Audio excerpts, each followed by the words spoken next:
കോഴിക്കോട് ദീപക് ആത്മഹത്യാ കേസിൽ പ്രതി മുസ്ലിം ലീഗ് നേതാവുമായ ഷിംജിതയെ കസ്റ്റഡിയിൽ വാങ്ങാനൊരുങ്ങി പോലീസ്. ഇവരുടെ ഫോൺ ശാസ്ത്രീയ പരിശോധനയ്ക്ക് അയക്കും. അതേസമയം കേസിൽ 14 ദിവസത്തേക്കാണ് ഷിംജിതയെ കുന്നമംഗലം മജിസ്ട്രേറ്റ് കോടതി റിമാൻഡ് ചെയ്തത്. വടകരയിലെ ബന്ധുവീട്ടിൽ വെച്ചാണ് ഷിംജിതയെ മെഡിക്കൽ കോളേജ് പോലീസ് പിടികൂടിയത്.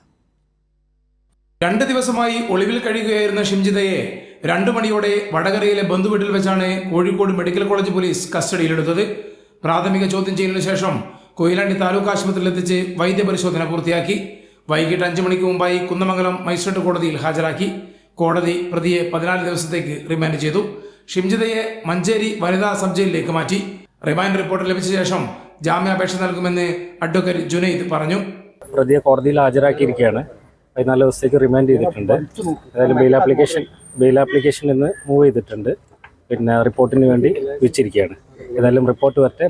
ലൈംഗിക അതിക്രമം നടത്തിയെന്ന ആരോപണത്തെ തുടർന്ന് കോഴിക്കോട് ഗോവിന്ദാപുരം സ്വദേശി ദീപക് ജീവനൊടുക്കിയ കേസിൽ മുസ്ലിം ലീഗ് നേതാവായ ഷിംജിതയ്ക്കെതിരെ ആത്മഹത്യാ പ്രേരണ കുറ്റം ചുമത്തി കേസെടുത്തിരുന്നു.